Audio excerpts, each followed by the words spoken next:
Nigeria has for a long time battled with the challenge of corruption, a factor many hold responsible for the poor socio-economic development of the country. My love for this nation. On assumption of office, President Bola Tinubu stated his determination to fight corruption with a different approach. Our government will continue to take proactive steps, such as championing a credit culture, to discourage corruption, while strengthening the effectiveness and efficiency of the various anti-corruption agencies. That's to be a continued work in progress. Fighting corruption is listed as one of the 8-point agenda of the administration. But how well has it performed?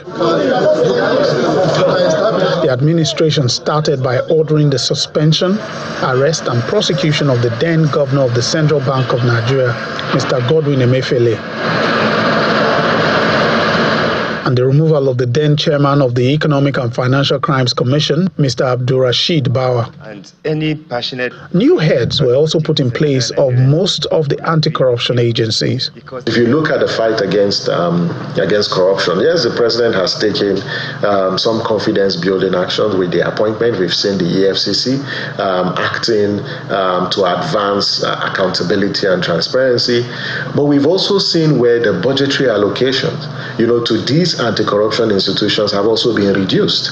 And that is problematic. How do you expect the EFCC and ICPC to function optimally without enough resources, to fund their operations? These are very big issues that we need to address. If you look at the president's relationship also with the National Assembly.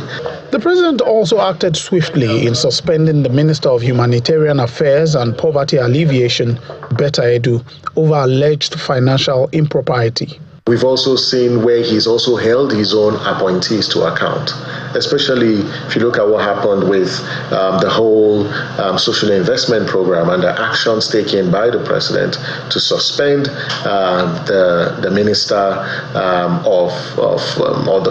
the suspended minister of Humanitarian Affairs, and that swift action did inspire confidence.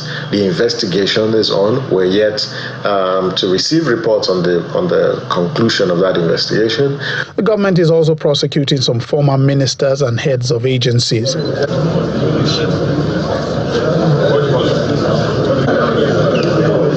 In fulfillment of its promise, the administration has also kicked off a consumer credit scheme.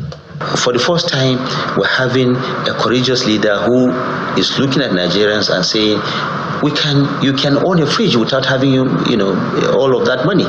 You can own a car without having all of that money. You can own a house, without owning all of that money. That is what happens in the more organized or more developed societies. That policy is intended to not just provide these assets for Nigerians that need them, and Nigerians do need them, but also helping the country to get itself rid of corruption. While these and other efforts are commended, it appears there is more the administration needs to address. What are the root causes? Are we dealing with it? Why are we not concerned about prevention? Why are we not concerned about the fact that it is deep-seated and is all permeating, all pervading? But in bringing about fundamental, consequential behavioral change on the part of the people, the charge has to be led by the leaders. There are so many ways around the world in which technology have been brought in to fight corruption. Why don't we prevent human beings from being tempted? But the system is still very weak because of the weakness of the system, and it encourages people to dip their hand in the cookie jar because they can circumvent the weak system. The consensus is that a lot must be done to ensure the fight against corruption is well and truly won, and the administration has 3 more years to get it done. Lanre Lasisi, Channels Television News.